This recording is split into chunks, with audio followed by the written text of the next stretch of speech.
दीदी 2 मिनट हम लोग वेट कर देंगे, उसके बाद स्टार्ट करेंगे। हाँ ठीक है अमन।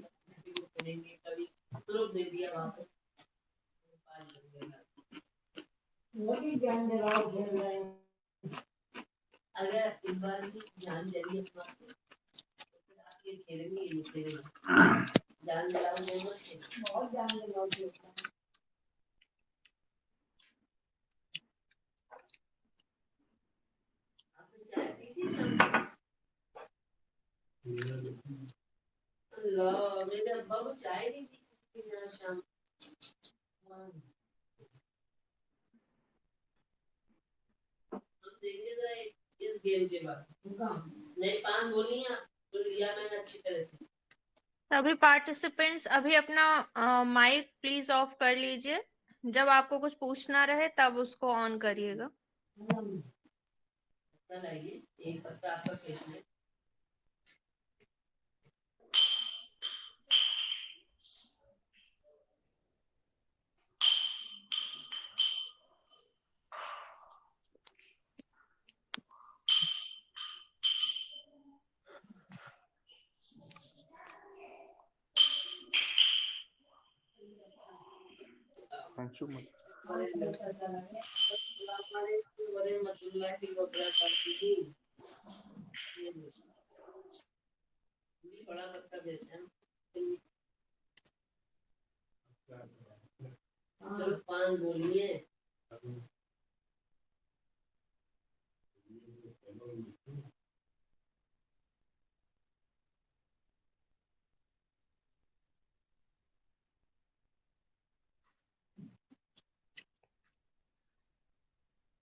हम लोग स्टार्ट करते हैं फिर। हेलो। हेलो सभी ग्रुप मेंबर्स को मेरा नमस्कार। मैं डॉक्टर सोनिका और हम सभी आज डॉक्टर अखिलेश द्वारा कुछ जानकारी के लिए हम लोग एकत्र हुए हैं। जैसा कि ग्रुप जब स्टार्ट हुआ तो सबके पास बहुत सारे सवाल थे गौरैया को लेकर, और आज हम लोग डॉक्टर अखिलेश से ये जानेंगे कि गौरैया के कंजर्वेशन के लिए सिर्फ नेस्ट बॉक्स ही काफी नहीं होते हैं, और ऐसी बहुत सारी जानकारियां हैं जो हमको पता होनी चाहिए। और यदि हम गौरैया बचाना चाहते हैं तो नेस्ट बॉक्सेस के साथ साथ हमको इन छोटी छोटी बातों का भी ध्यान रखना होगा। तो हम लोग डॉक्टर अखिलेश से स्टार्ट करते हैं। डॉक्टर अखिलेश आपके साथ कुछ चीजें डिस्कस करेंगे, कुछ जो क्वेश्चंस जो ऑलरेडी ग्रुप में पूछे जा चुके हैं, और उसके बाद आपके जो भी क्वेश्चंस हैं आप वो फर्दर पूछ सकते हैं, डिस्कस कर सकते हैं इस प्लेटफॉर्म पर।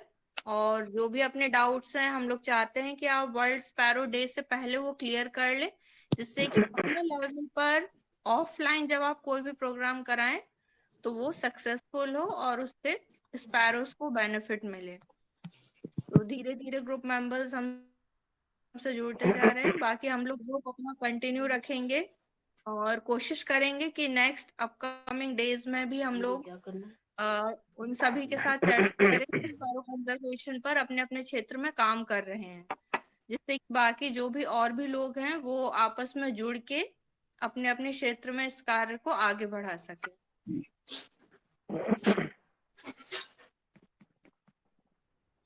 तो doctor Akhilesh, can we start? Yes ma'am, just wait a minute. हाँ, आप स्क्रीन शेयर करना चाहते हैं अपनी अखिलेश?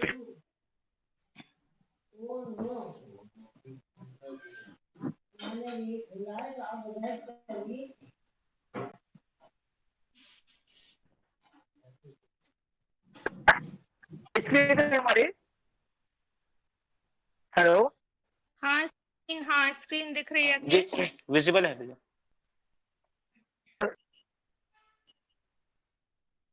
जैसा कि हम वेबिनार के लिए कि तो सभी जानते हैं कि 20 मार्च को वर्ल्ड स्पैरो डे है। आई थिंक सभी लोग जानते होंगे इस ग्रुप में जितने भी लोग होंगे कि 20 मार्च को वर्ल्ड स्पैरो डे मनाया जाता है। एक डे है जो डेडिकेट किया गया है स्पैरो के लिए। हमें लगता है सभी को ऑलमोस्ट पता होगा। मेरी आवाज सुनाई दे रही सबको?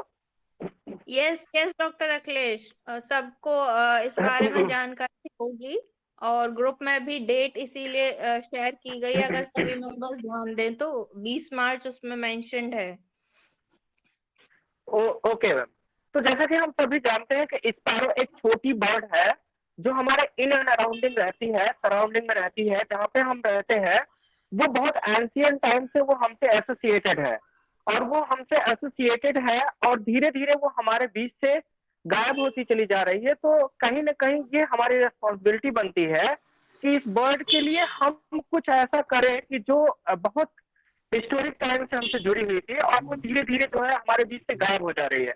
तो हम बहुत ज्यादा तो नहीं बताना चाहेंगे, लेकिन हम थोड़ा आपको इसके बैकग्राउंड के बारे में बताना चाहेंगे कि अगर देखा जाए तो स्पैरो की टोटल 26 स्पीसीज है जो ऑल ओवर वर्ल्ड पाई जाती है, जिसमें से अगर हम इंडिया की बात करें उसमें से 5 स्पैरो की स्पीसीज जो इंडिया में पाई जाती है, जिसमें से आप देखेंगे कि एक है स्पेनिश स्पैरो, दूसरा है चिंड स्पैरो, तीसरा रसेट स्पैरो, चौथा यूरेशियन और पांचवा जो है हाउस स्पैरो, जो कि बहुत कॉमनली देखी जाती है। और उसके बाद अगर हम इसको पहचानने की बात करते हैं तो पहचानने में हम देखेंगे कि इसमें मेल फीमेल दोनों अलग अलग आप आइडेंटिफाई कर सकते हैं।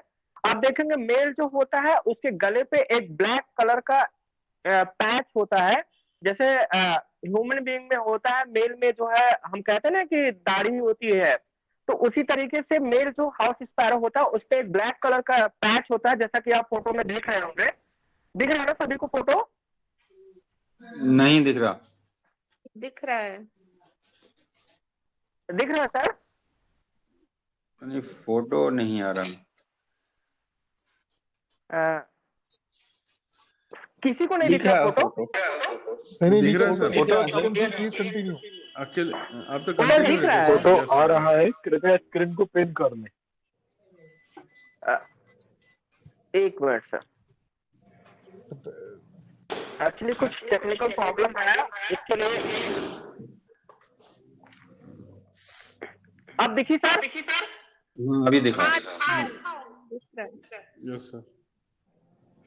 तो देखेंगे आपकी ये जो मेल हाउस स्पैरो होता है वो आप देखेंगे कि जो है इसके नेक पे ब्लैक कलर का स्पॉट होता है। ये मतलब इजीली आप आइडेंटिफाई कर सकते हैं कि कौन सा मेल है कौन सा फीमेल है।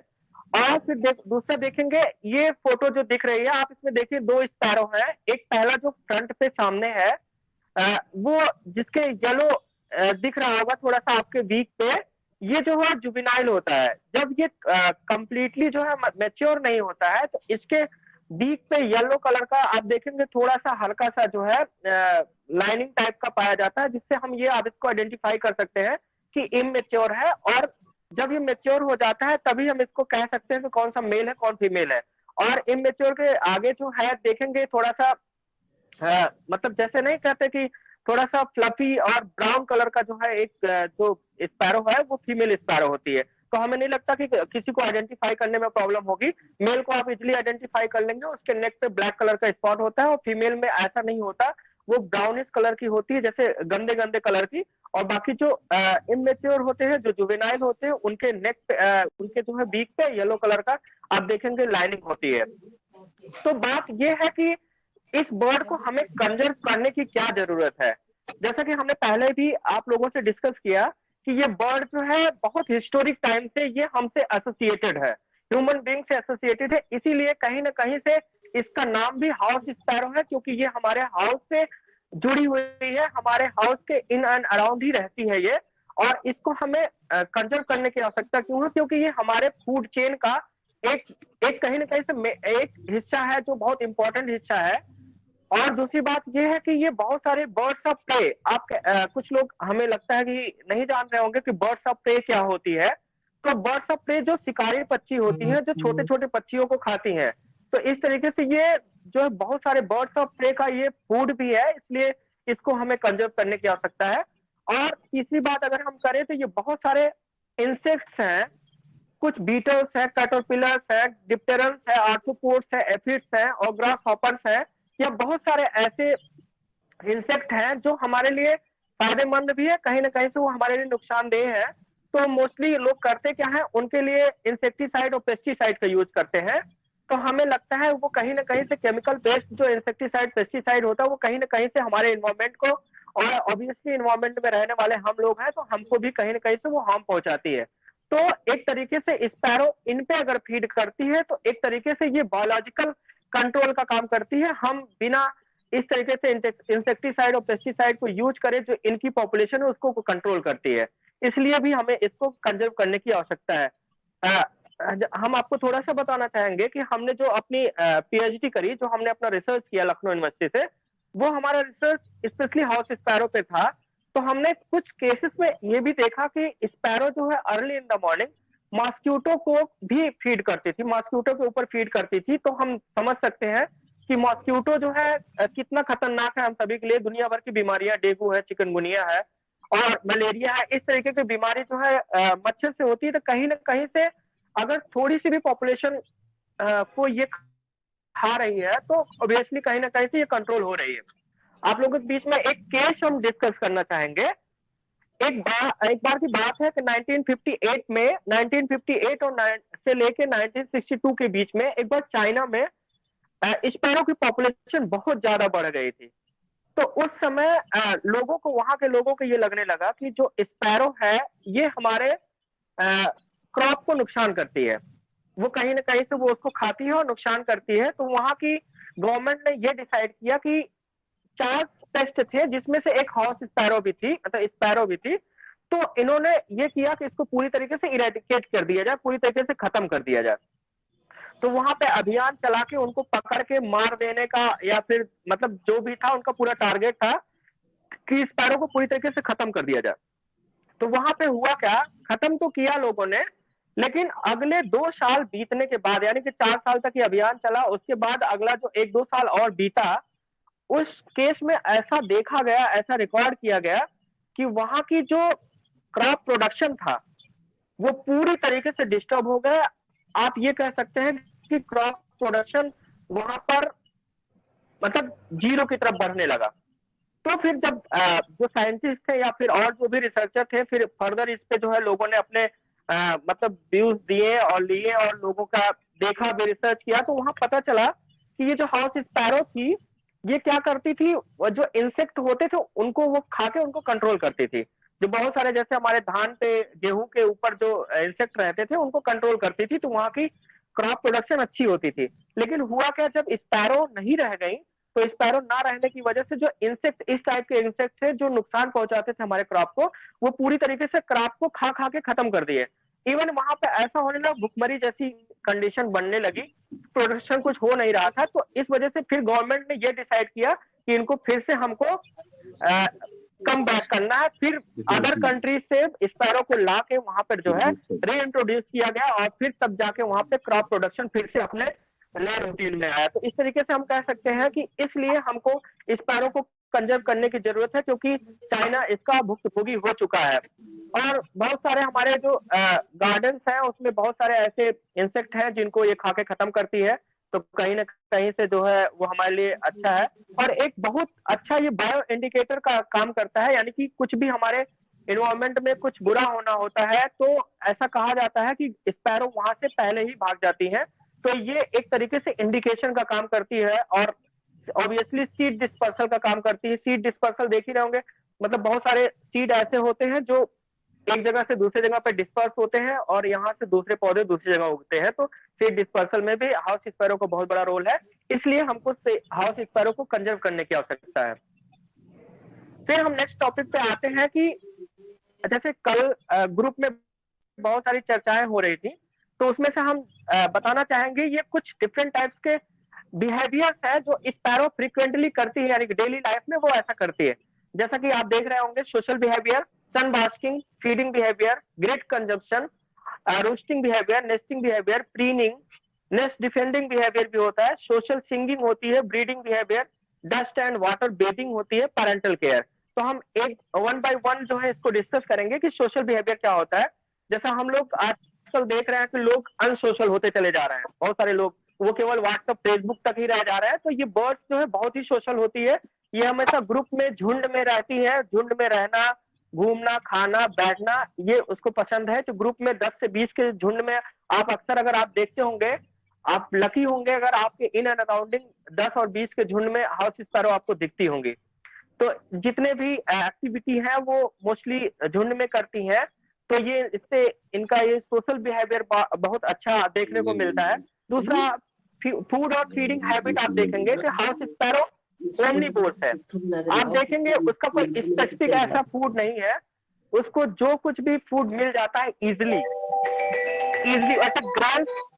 ग्रेप्स तो उसको बहुत ज्यादा पसंद है, लेकिन अगर इजिली जो भी उसको फूड मिल जाता है वो खाता है। और एक चीज और, कल एक सर थे, उनसे भी डिस्कस हो रहा था ग्रुप में, उन्होंने कहा कि लार्वे जो होते हैं, इंसेक्ट के लार्वे, तो हम आपको बताना चाहेंगे कि ये जो इंसेक्ट लार्वा होता है, ये फ्लैगलिंग जो होता है, यानी कि हैचिंग के बाद का जो स्टेज होता है, उस स्टेज में जो चूजे होते हैं उनको सबसे ज्यादा जरूरत होती है प्रोटीनिशियस फूड की, यानी कि जिसमें प्रोटीन ज्यादा हाई क्वांटिटी में हो, प्रोटीन और सॉफ्ट फूड उनको चाहिए होता है। तो जो ये इंसेक्ट होते हैं, इंसेक्ट के जो लार्वी होते हैं, वो अपने बच्चों को बहुत फ्रिक्वेंटली फीड कराते हैं। अगर आपने कभी नजदीक से ऑब्जर्व किया होगा, गौरैया को कभी देखा होगा वो अपने बच्चों को क्या खिलाती है, तो आप देखेंगे वो सॉफ्ट जो इंसेक्ट के लार्वे होते हैं वही उनको खिलाती है।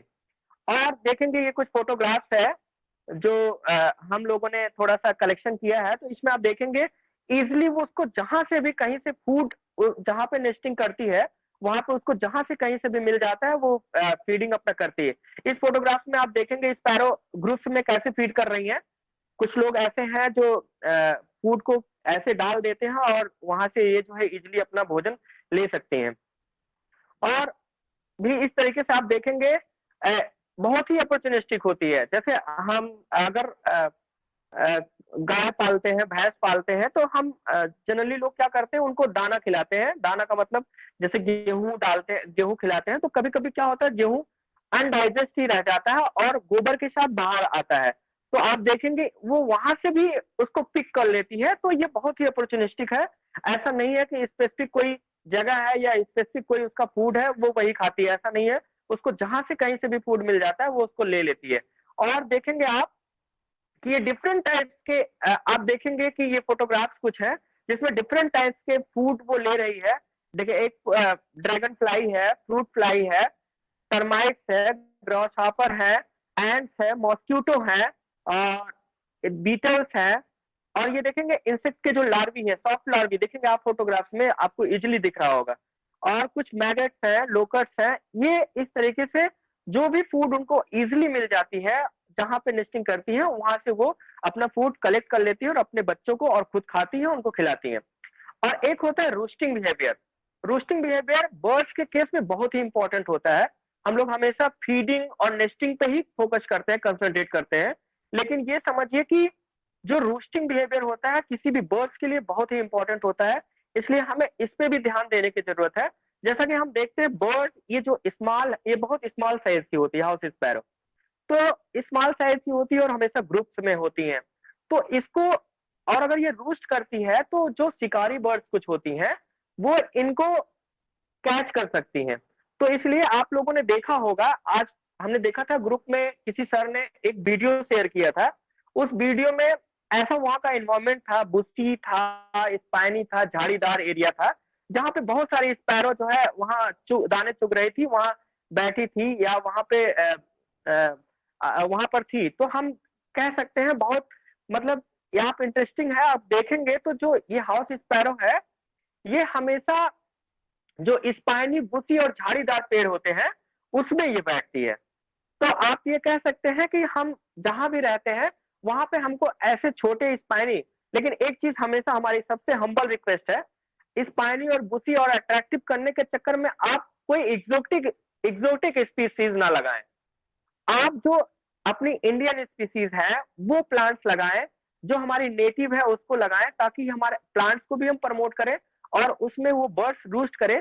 क्योंकि जब ऐसी झाड़ीदार और बुशी पेड़ में वो बैठती है, तो जैसे सीकरा होता है, तो इस तरीके से बाज होता है या फिर जो चील होता है, तो ये जब अटैक करता है तो ये एकदम से अटैक नहीं कर पाता, क्योंकि ये झाड़ीदार पेड़ में बैठती है। तो आप खुद समझ सकते हैं कि कितना इंटरेस्टिंग है कि ये हमेशा बुशी और झाड़ीदार पेड़ में ही बैठना पसंद करती है। जैसे आप देखेंगे बबूल है, कनेर है, बेर है, लेमन है, गुआवा है, पोमग्रेनेट है, एप्पल है, बॉटल ब्रश है, चांदनी है, चमेली है, इस तरीके के जो प्लांट्स होते हैं इनमें वो बैठना बहुत पसंद करती है।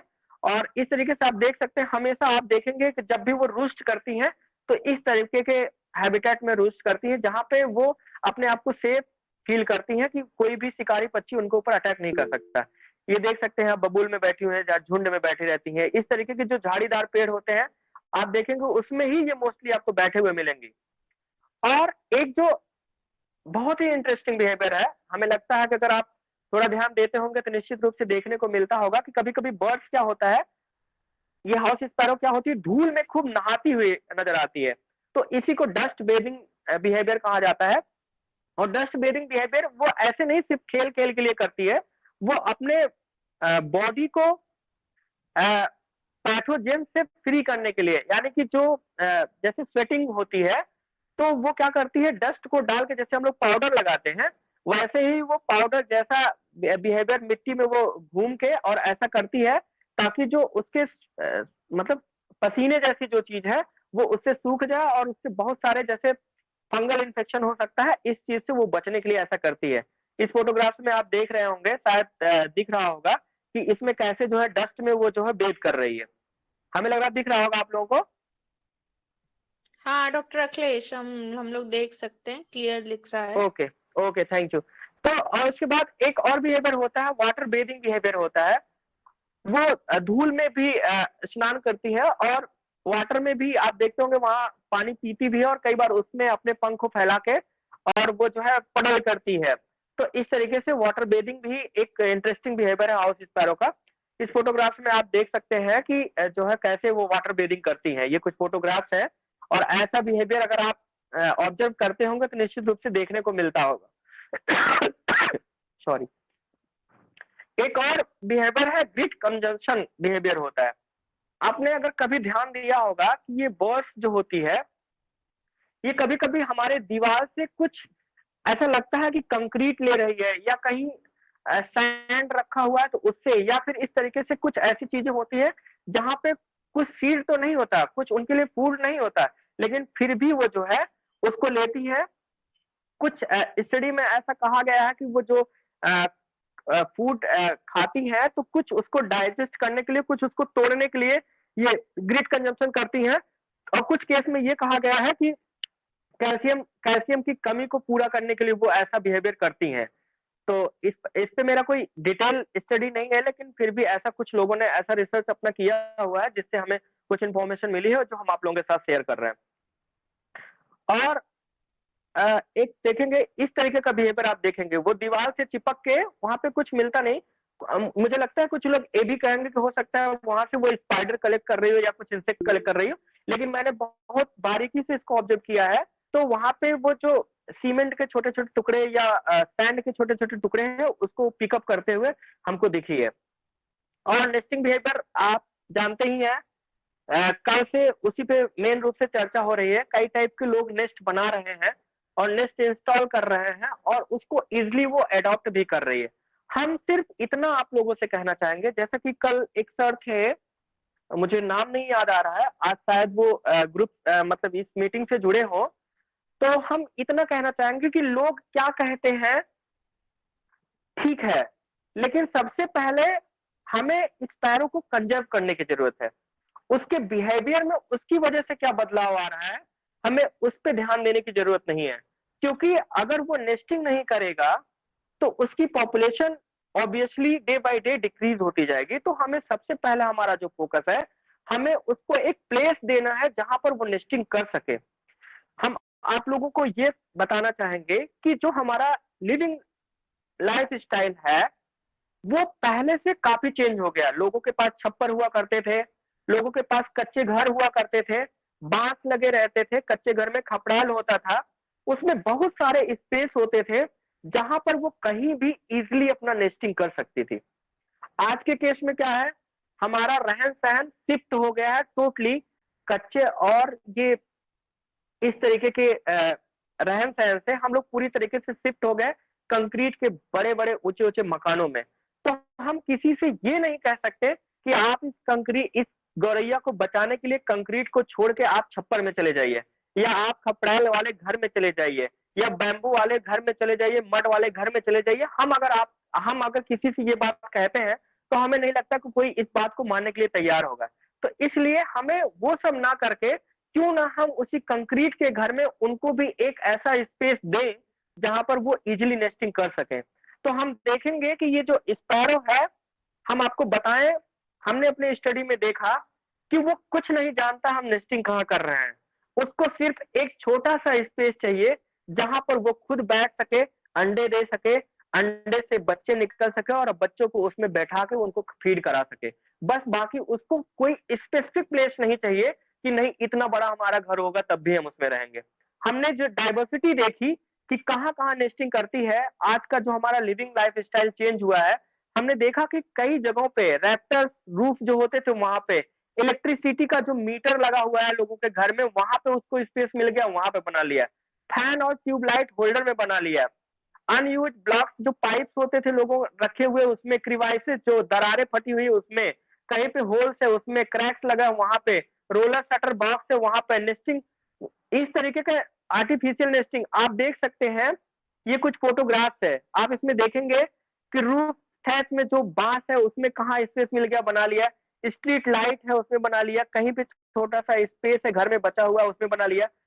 आप देख सकते हैं वैरायटी ऑफ प्लेसेस है जहां पे उसने अपनी नेस्टिंग करा हुआ है। आप देख सकते हैं मटके किसी ने लगाए थे, वो कहते नहीं घर में नजर न लग जाए, तो उसमें भी उसने जाके घुस के बना लिया। पाइप थी उसके ऊपर बना लिया। तो हम सिर्फ ये फोटोग्राफ दिखाने का और आपसे कहने का सिर्फ हमारा इतना ही उद्देश्य है कि हम ये कहते हैं कि इस पैरों को नेस्टिंग के लिए सिर्फ एक प्लेस चाहिए। वो बहुत ही अपॉर्चुनिस्टिक है क्योंकि वो हिस्टोरिक टाइम से हमसे एसोसिएटेड है, हमसे जुड़ी हुई है, वो हमारे बीच रहती है, हमारे ही बीच रहना चाहती है। तो उसको एक प्लेस चाहिए सिर्फ जहां पर वो नेस्टिंग कर सकती है। तो आप देखेंगे फैन है, ट्यूबलाइट होल्डर है, यहाँ पे बना लिया। इवन कुछ केसेस में आप देखेंगे कि पेड़ पे भी नेस्टिंग करते हुए हमने देखा, तो पेड़ पे भी वो करती है। तो इस तरीके से हम सिर्फ रिक्वेस्ट करते हैं आप लोगों से कि अगर इस बर्ड को बचाना है तो हमें छप्पर वाले घर में जाके शिफ्ट होने की जरूरत नहीं है। और अगर हम किसी को ऐसा कहते हैं तो हमारी बात को मानेगा भी नहीं, कहेगा ये तो पागल हो गया है। तो इसलिए हमें उनको एक स्पेस देना है, एक प्लेस देना है जहां पर वो नेस्टिंग कर सके। और नेस्टिंग मटेरियल की बात करें हम आप लोगों से, तो नेस्ट में कौन कौन सी नेस्टिंग मटेरियल है, कोई उस तरीके को कोई स्पेसिफिक नेस्टिंग मटेरियल नहीं है। हाँ, बस इतना है, वो इस चीज का ध्यान रखती है कि नेस्टिंग मटेरियल जो होता है वो कुछ सॉफ्ट मटेरियल हो। तो और डाइवर्सिटी टाइप की हम देखेंगे बहुत सारे टाइप के, जैसे कुछ आर्टिफिशियल थिंग्स है, कुछ नेचुरल थिंग्स है। तो इस तरीके की चीजों को वो अपने नेस्टिंग में यूज करती है। जैसे आप देखेंगे ये नेस्टिंग मटेरियल कहीं से भी उसको जहां से भी इजीली मिल जा रहा है वो वहां से पिक कर रही है।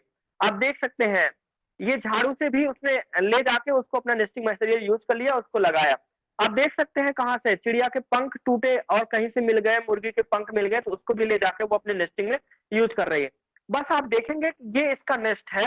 नेस्ट में आप देखेंगे कि उसको सॉफ्ट भी बनाती है ताकि जो है उसके अंडे जो है उसमें जर्क ना लगे, आने जाने से वो हिले ना, और वो एक हीट मेंटेन कर सके। जब उसको इंक्यूबेशन करे तो एक हीट मेंटेन कर सके ताकि जो है वो पूरा अपने एक जो इन्वायरमेंट है उसके नेस्ट का वो उसको बना सके। और अगर हम एग की बात करें तो ये स्पैरो जो है एक बार में 2 से 6 एग ले करती हैं।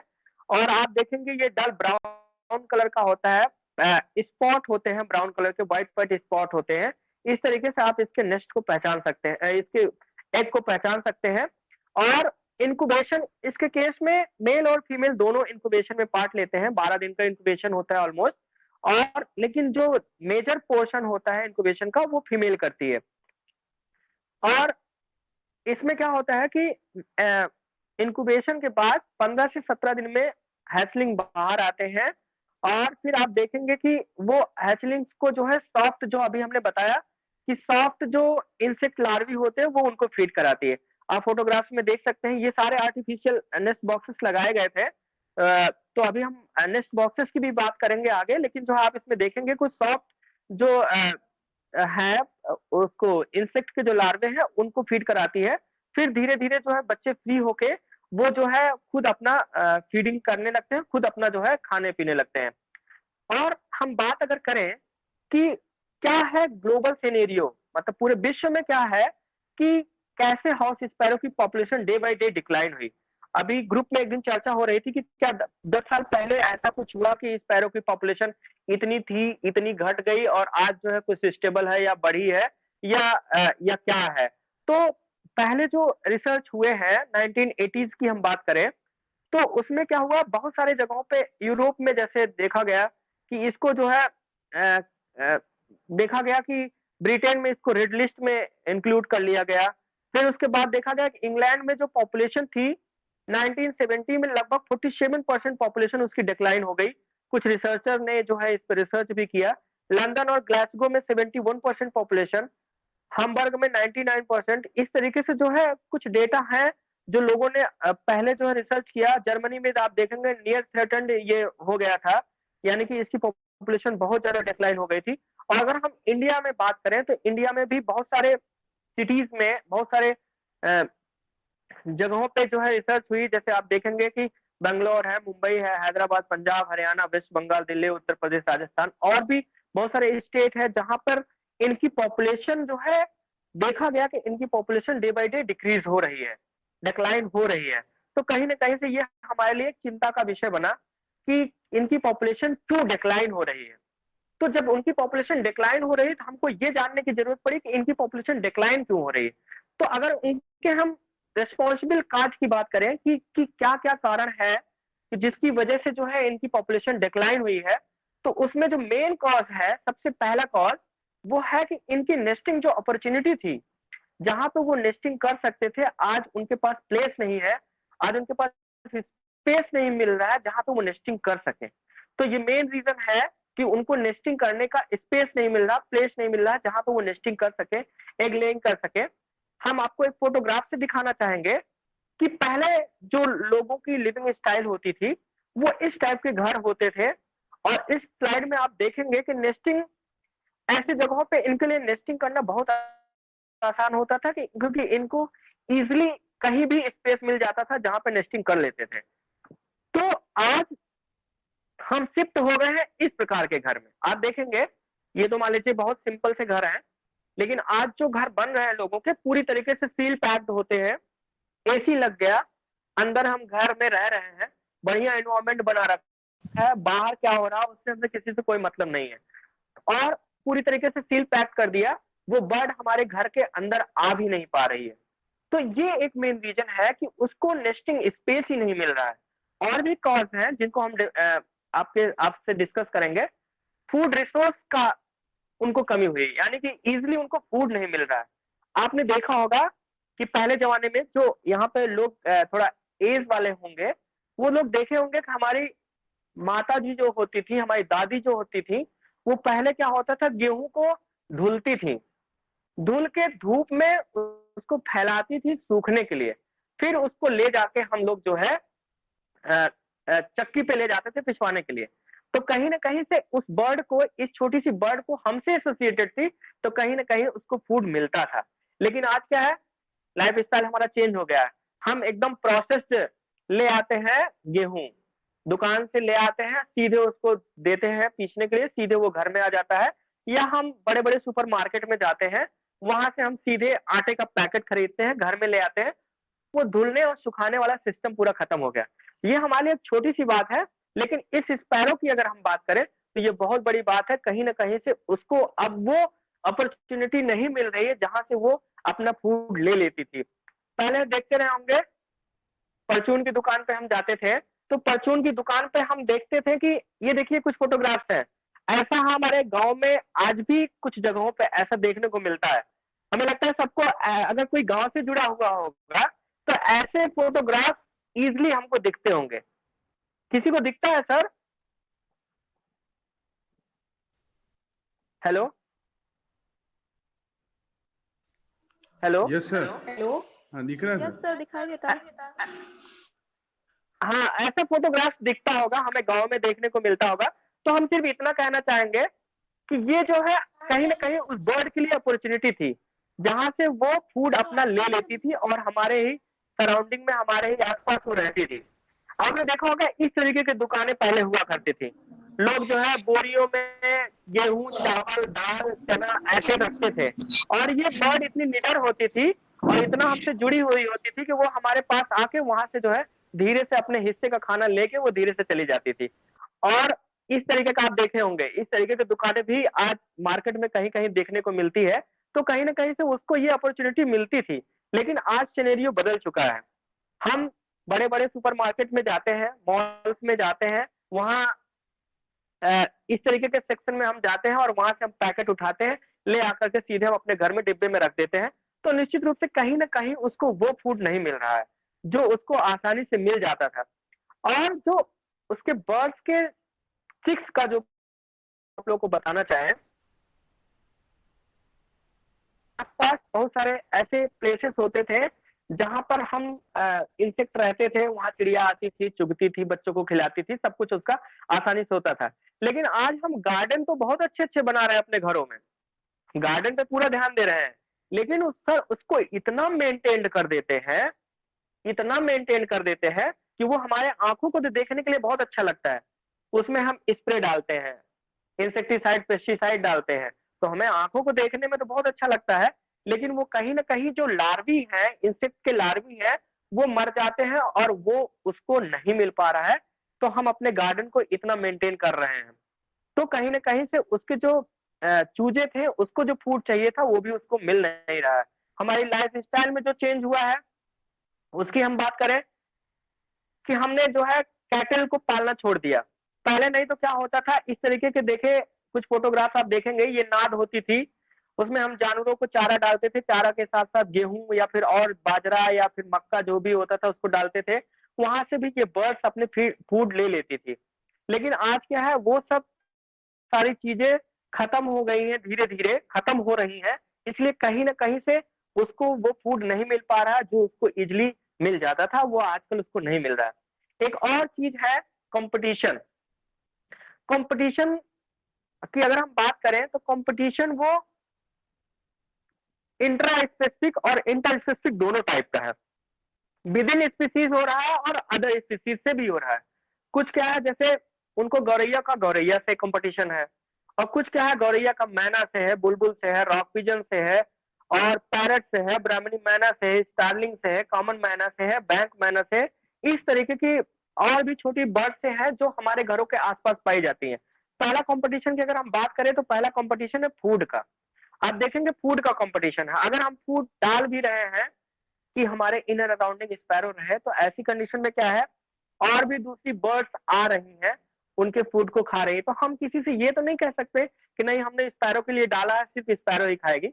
लेकिन अगर हम माइनर देखें तो फूड का भी कंपटीशन दूसरी बर्ड से है, क्योंकि ये बर्ड छोटी होती है तो दूसरी बर्ड इनको भगा भी देती है, और ये थोड़ा सा डरती भी है और बहुत जो है दूसरे बड़े बर्ड के साथ नहीं जाती हैं।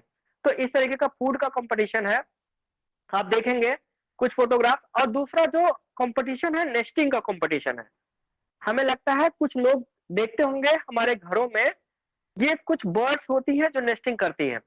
जहां पे स्पैरो नेस्टिंग कर सकती है वैसी जगहों पे ये डव एक होता है, बुलबुल है, रॉक चैट है, ये भी नेस्टिंग करती है। तो कहीं ना कहीं फूड के साथ साथ नेस्टिंग स्पेस का भी कंपटीशन इस बर्ड को है, इसलिए जो है उसको कहीं उसकी पॉपुलेशन कहीं ना कहीं धीरे धीरे कम हो रही है, वो हमसे दूर हो रही है। रूस्टिंग साइट की कमी है। जैसे हमने देखा कि हम कोई ऐसा पेड़ ही नहीं लगा रहे हैं जिसको जो बुशी झाड़ीदार हो, जिसमें वो जो आराम से बैठ सके और वो सुरक्षित बैठ सके। आज वो मजबूर हो रही है इस तरीके के जगहों पे बैठने के लिए। देख रहे हैं, आपने देखा होगा तारों पे बैठती हैं, जो बिजली के वायर होते हैं उन पे बैठी रहती हैं। तो ये कहीं ना कहीं बैठती हैं क्योंकि ये सोशल है, झुंड में रहती हैं। तो यहाँ पर जो शिकारी पक्षी होता है, एक साथ में एक झुंड में जब झपट्टा मारता है तो 3-3, 4-4 की संख्या में वो स्पैरो को पकड़ लेता है। इससे भी इनकी पॉपुलेशन डे बाय डे कम हो रही है। इस तरीके का आप देखेंगे ऐसे जगहों पे वो फोर्स हो रही है बैठने के लिए। तो कहीं ना कहीं से उनको रूस्टिंग प्लेस भी नहीं मिल रहा है कि वो आसानी से बैठ सके। तो वो भी एक कॉज हो सकता है, या वो भी एक काज है जिनकी वजह से इनकी population day by day decline हो रही है। एक है पब्लिक इंटॉलरेंस, जैसे कहते नहीं, हम किसी चीज को बर्दाश्त नहीं करेंगे।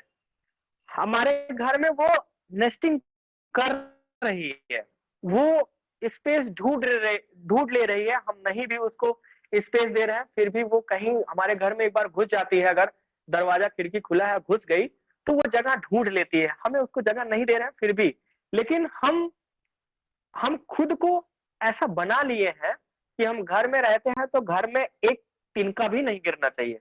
अगर तिनका गिर रहा है तो ऊपर हम देखते हैं तिनका कहाँ से गिरा। अगर हम देख लेते हैं कि गौरैया तिनका ला के घोंसला बना रही है, तो हम लोग क्या कहते हैं, अरे यहाँ पे गौरैया नेस्टिंग कर रही है, इसको भगाओ भैया, इसको बंद करो, नहीं तो यहाँ रोज ये ऐसे कूड़े गिराएगी। अरे सबसे पहले तो हम लोगों को ये सोचना चाहिए कि हम लोगों से ज्यादा कूड़ा कौन पैदा करता है, हम लोगों से ज्यादा गंदगी कौन फैलाता है। तो ये भी बहुत सारे लोगों की मेंटेलिटी है। और हमने देखा है, जो लोग खुद को कहते हैं ना हम बहुत हाई प्रोफाइल हैं, हम किसी को ब्लेम नहीं कर रहे हैं, लेकिन जो बहुत हाई प्रोफाइल वाले लोग होते हैं उनके अंदर हमने ये सब सारी चीजें देखी हैं, और हम बहुत नजदीक से देखे हैं कि जो है लोग ऐसा करते हैं, और ऐसी कंडीशन में जो है वो भी कहीं ना कहीं से एक रीजन बन रहा है। देखिए, ये हमने जब हम स्टडी कर रहे थे तो हम ऑब्जर्वेशन था हमारा, हमने देखा कि ऐसा स्पेस था जिसमें वो नेस्टिंग कर रही थी। नेस्टिंग सीजन था, उसमें अंडे थे, उसके बच्चे थे, लेकिन इनसे इतना नहीं रहा गया कि हम थोड़ा सा 10 दिन रुक जाए, 15 दिन रुक जाए, ये अपने बच्चों को उड़ा ले जाए, तब जाके हम यहाँ पे प्लास्टर करवाएं और तब जाके हम इसको बंद करें। इन्होंने बंद कर दिया। ये आप देखेंगे फैन बॉक्स था जहां पे वो नेस्टिंग करी हुई थी, इन्होंने क्या किया, उसको उखाड़ के फेंका और उसमें जो है सेलो टेप लगा दिया, टेप से लगा कर उसको सील कर दिया। यहाँ पर था, इन्होंने बोरा ही उसे में घुसेड़ के बंद कर दिया कि ये हमारे घर में रहेगी तो गंदगी फैलाएगी। लेकिन हम ये भूल जाते हैं कि सबसे ज्यादा गंदगी तो हम लोग ही फैलाते हैं। तो ये भी जो है पब्लिक इंटॉलरेंस है। लोग जो है पसंद नहीं करते हैं कि हमारे घर में कूड़ा हो, तिनके गिरे। तो इस तरीके की एक्टिविटी भी देखी गई है। तो ये भी कहीं ना कहीं से एक कारण है जिसकी वजह से स्पैरो की पॉपुलेशन कम हो रही है। एक है पीपल मिसकंसेप्शन है। बहुत सारे मिथ है हमारे दिमाग में, हम लोगों के दिमाग में चलता है। हमने हमारा स्टडी एरिया लखनऊ था। लखनऊ जैसे शहर में आप सोच नहीं सकते हैं कि हम कहते हैं कि लखनऊ जो है यूपी का जो है कैपिटल है, और लोग वहां के लोग सोचते हैं कि मतलब हम बड़े ही हाई प्रोफाइल के हैं, पढ़े लिखे लोग हैं और राजधानी में रहते हैं। तो वहां पे भी एक गांव है, हम उस गांव का नाम नहीं लेना चाहेंगे। वहां पे लोगों को ये लगता था कि अगर स्पैरो को मार देते हैं हम और मार के उसको हम खाते हैं तो हमारी सेक्स पावर बढ़ जाएगी, क्योंकि इनका अगर ब्रीडिंग बिहेवियर आप देखेंगे तो बहुत फ्रिक्वेंटली ये इनमें मेटिंग होता है। तो लोगों को ये लगा कि अगर ये छोटी सी बर्ड इतना फ्रिक्वेंटली मेटिंग करती है तो अगर हम इसको मार के खा लेंगे तो इसके बॉडी में कुछ ना कुछ ऐसा होगा जो हमारे बॉडी में चला जाएगा और हम भी इतना फ्रिक्वेंटली मेटिंग कर सकते हैं। तो इस तरीके की जो दिमाग में कूड़ा कचरा लोगों के भरा हुआ है, तो इस तरीके की चीजें जो है ना आए तो ज्यादा अच्छा है। और ऐसा आज के डेट में भी लोग ऐसा सोचते हैं, और कुछ लोग इसको मेडिसिनल पर्पज से यूज करते हैं। क्या करते हैं हम नहीं जानते, लेकिन ऐसा मेडिसिनल पर्पज से भी लोग ऐसा करते हैं।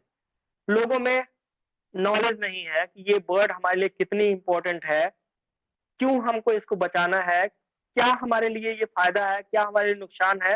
तो ये भी एक है कि लोगों को इस चीज का नॉलेज नहीं है।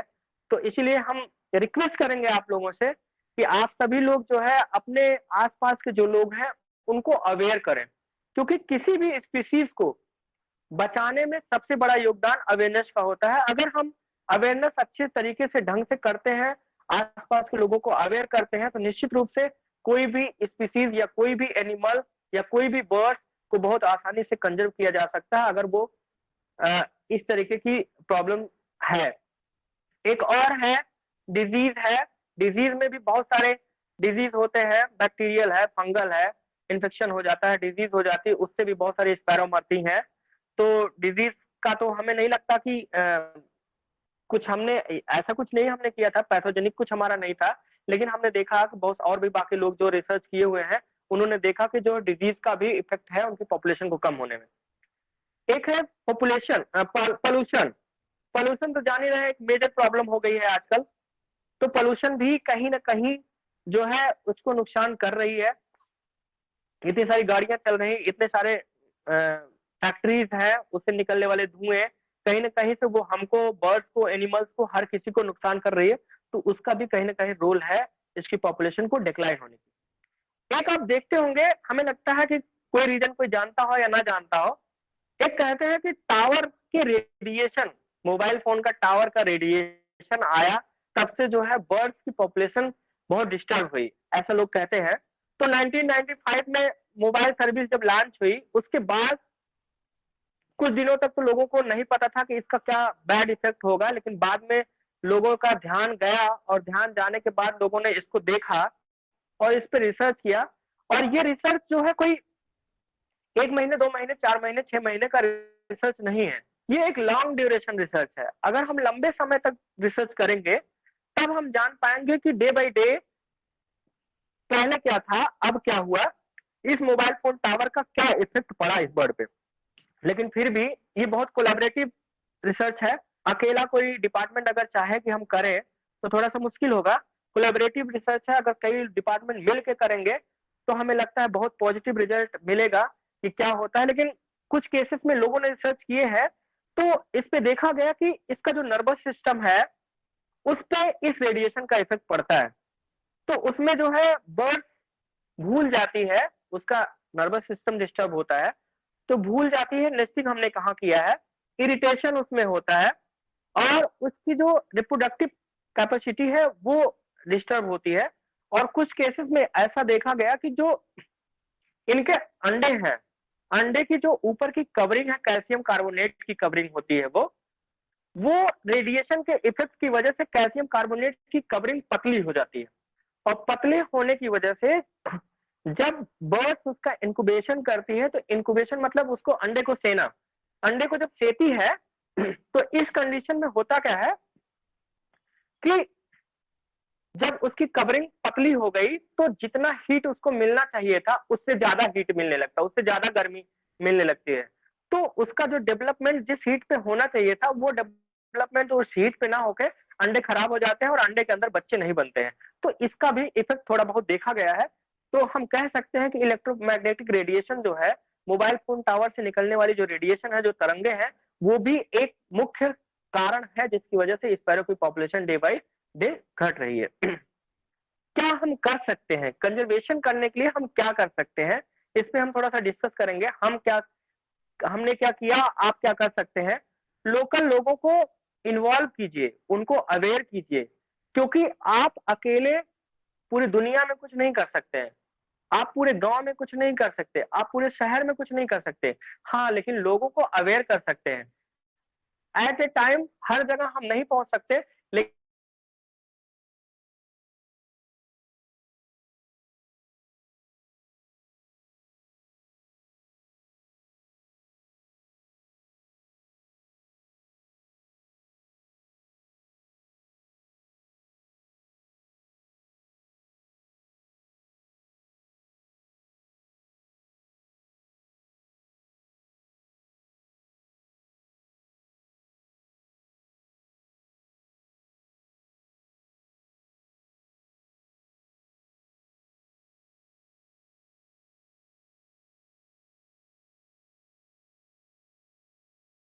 थोड़ा सा लगाव हो, इस तरीके की एक्टिविटी आप करवा सकते हैं, पेंटिंग का एक्टिविटी करवा सकते हैं गौरैया से रिलेटेड। अगर वो करेंगे तो निश्चित रूप से वो कहीं ना कहीं उनमें एक बिहेवियर डेवलप होगा बर्ड्स को बचाने का, एनवायरमेंट को बचाने का। ये देखिए नेस्ट बॉक्स कैसे बनाए जाते हैं, ये बच्चों को सिखाइए। इस तरीके से सिखा के लगाइए ताकि उनके अंदर एक प्यार डेवलप हो उस बर्ड के लिए। तो इस तरीके से देखें कि ये कुछ फोटोग्राफ्स है जो बच्चों के स्कूल के बच्चों के साथ जो है किया जाता है स्कूल में, या फिर जैसे हम कहते हैं कि हाई प्रोफाइल के लोग जो हैं उनको इस तरीके से जो कहते हैं ना हमारे घर में कूड़े कचड़े हो रहे हैं, तो उनको थोड़ा सा वीआईपी वाला नेस्ट बॉक्स दे दीजिए, वो अपने घर में लगाएंगे तो हमें लगता है नहीं शर्म आएगी। और जूते का डिब्बा वाला लगाने के लिए कहेंगे तो हो सकता है उनको शर्म आए, उनको बुरा लगे। तो इस तरीके के बहुत सारे केसेस हैं, इतना तो टाइम नहीं हम आपसे डिस्कस कर सके, नहीं तो हम बहुत सारे केसेस ऐसे बताते हैं आपको।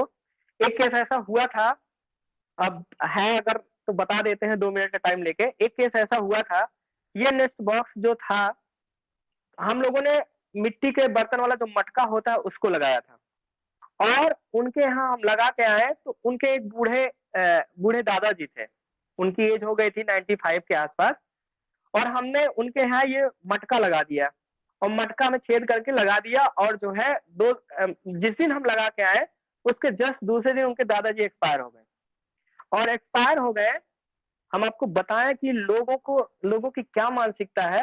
किसी ने ये कह दिया कि वो जो कल मटका लगा के गया इसी वजह से जो है आपके दादाजी एक्सपायर हो गए, और वो आदमी हमको ढूंढने लगा कि कहाँ है वो मटका लगा के जो गया था और हमारे दादाजी एक्सपायर हो गए। अब समझिए हम कितने मुश्किल से उनको समझा पाए, नहीं तो हमारा उस एरिया में जाना मुश्किल हो गया था कि हम कैसे उस एरिया में जाते। लेकिन फिर जैसे तैसे हमने उनको मोटिवेट किया, समझाया, तब जाके वो इस बात को माने। और एक जगह लकड़ी वाला लगाया, लगा के आए, 2 दिन 3 दिन उसमें गौरैया ने जो है नेस्टिंग कर लिया, उसमें अपने अंडे उसने दे दिया। फिर एक बच्चा था 16-17 साल का था, उसने इसको उठा के उखाड़ लिया, बच्चे को उठा के फेंक दिया, अंडे को उठा के फेंक दिया, इसमें साउंड सेट कर लिया, स्पीकर लगा लिया। और घर में ना गांव में लोग गाना बजाने के लिए स्पीकर साउंड बना के बजाते हैं, तो ऐसा उसने किया। तो इस तरीके का भी एक्टिविटी हमने देखा लोगों में, लेकिन हम सबको नहीं कह रहे हैं। अगर हम कहते हैं 100 लोगों को आप पकड़ते हैं, 100 लोगों में से अगर 2 लोग भी आपकी बात मानते हैं, आपको फॉलो करते हैं, तो ये आपके लिए बहुत बड़ा अचीवमेंट है। आप वर्कशॉप करवा सकते हैं लोगों के बीच में, इस तरीके के वर्कशॉप कराए जाते हैं। हम लोग इंटर कॉलेजेस में, स्कूल्स में, डिग्री कॉलेजेस में इस तरीके के वर्कशॉप कराते हैं, बच्चों को बताते हैं नेस्ट बॉक्स कैसे बनाना है, कैसे उसको लगाना है, और उसमें नेस्टिंग करेगी तो आपको क्या-क्या चीजों का ध्यान रखना है। इस तरीके के वर्कशॉप हम लोग करते हैं बच्चों के साथ। तो इस तरीके का हम उम्मीद करेंगे आप लोग कि आप लोग भी ऐसा करें। प्लांटेशन कीजिए, प्लांटेशन जो बुशी और स्पाइनी ये झाड़ीदार पेड़ है उनको लगाइए, लेकिन वो नेटिव होने चाहिए। जैसे आप कुछ नहीं तो आंवला लगाइए, अमरूद लगाइए, या ये इस तरीके के जो झाड़ीदार पेड़ हैं उनको आप लगा सकते हैं। बच्चों से देखिए इस तरीके के पेड़ हम लोग लगवाते हैं। पीने के लिए उनके पानी रखिए तो उसमें पीती भी है, नहाती भी है। इस तरीके का आप अपने आसपास कर सकते हैं। छोटे-छोटे ऐसे पॉन्ड बना सकते हैं, उसमें भी देखिए गौरैया आके नहाती है, वहां से पानी पीती है। इस तरीके का बर्ड फीडर आप लगाइए, कोई ऐसा प्लेटफॉर्म रख दीजिए, थोड़ा सा ऊंचाई पे होना चाहिए, क्योंकि बिल्ली इनको बहुत तेजी से झपट्टा मारती है। तो थोड़ा सा ऊंचाई पे कीजिए जहां बिल्ली के अप्रोच के ऊपर हो, नहीं तो पता लगा आप खाना दें और गौरैया पता लगा 15 के झुंड में बैठी है, बिल्ली कहीं छुपी हुई और झपट्टा मार के एक बार में 5 को खा गई। तो इस तरीके का भी थोड़ा सा आप कर सकते हैं। और ऑब्वियसली जो लोग बहुत अच्छा काम करें उनको आप फेलिसिटेट कीजिए, उनको सम्मानित कीजिए लोगों के साथ। ये एक केस हम बताएं आपको, ये जो आंटी जी हैं, ये लखनऊ में आंटी जी हैं, इनका घर प्लास्टर नहीं हुआ था। हमने इनके घर पे बहुत सारे नेस्ट लगाए थे, और जब इनके नेस्ट में आके जो है गौरैया रहने लगी, तो इन्होंने कहा कि हम अपने घर का प्लास्टर करवाएंगे ही नहीं करवाएंगे। 5 साल तक इन्होंने, जब तक हमारी रिसर्च का काम चला, 5 साल तक इन्होंने अपने घर का प्लास्टर ही नहीं करवाया, सिर्फ इसलिए कि जो है अगर हम प्लास्टर कराएंगे तो ये नेस्ट बॉक्स डिस्टर्ब हो जाएंगे और यहाँ से गौरैया चली जाएंगी। इसलिए इन्होंने इनको एक छोटा सा जो है हम लोग अपना स्नेह इनको दिए थे। तो ये ऐसे टाइप के भी लोग आपको मिलेंगे। वर्ल्ड स्पैरो डे जो कि 20 मार्च को है, हर साल 20 मार्च को मनाया जाता है।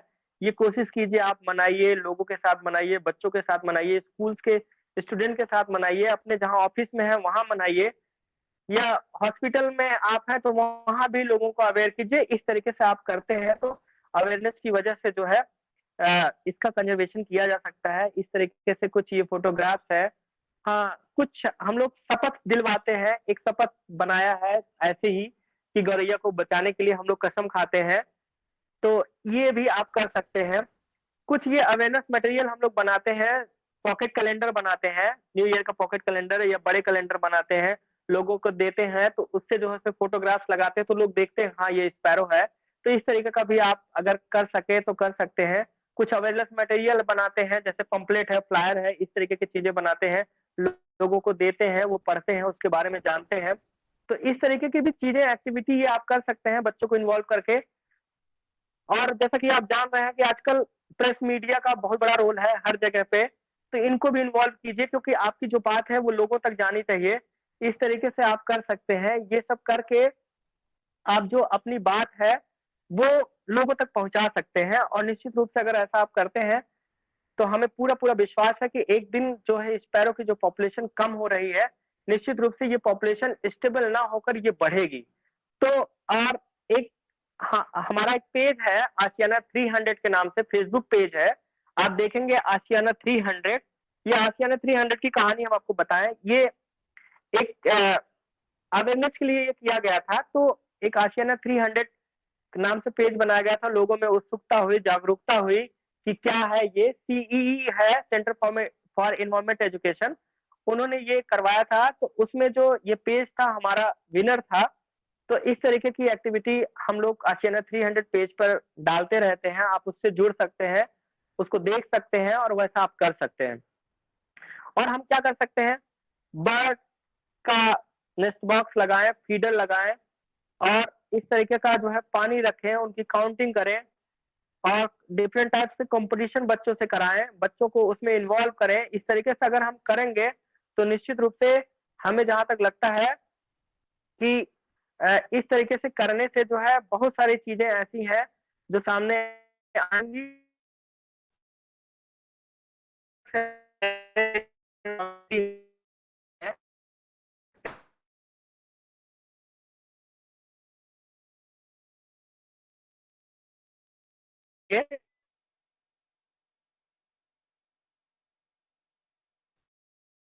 आता है ये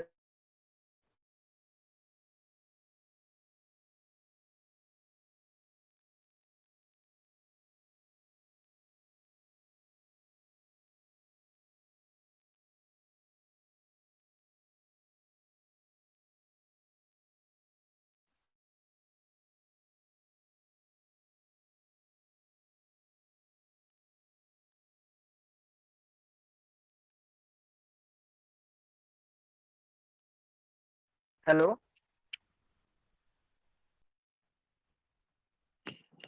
हेलो। आवाज हमारी आ रही है? आवाज हाँ, हमारी आ रही है? हाँ, आ रही है जी। सर। तो जी सर, नमस्कार सर। नमस्कार सर। जी जी जी जी sir. So, I think the things have been cleared in detail by Dr. Akhilesh. बहुत सारे doubts presentation में ही clear हो गए होंगे, और the platform is open for questions. आप लोग के जो remaining questions हैं आप पूछ सकते हैं। सरमेन भैया पूछिए। दीदी आवाज क्लियर नहीं हो रहा, यहाँ ट्रैफिक है। आपकी आवाज आ रही है, आप पूछिए। नहीं दीदी, एक आप जो डॉक्टर साहब ने जो डाउट क्लियर किए हैं उसके लिए बहुत वेरी थैंक्स, और आपको भी ये मीटिंग अरेंज कराने के लिए।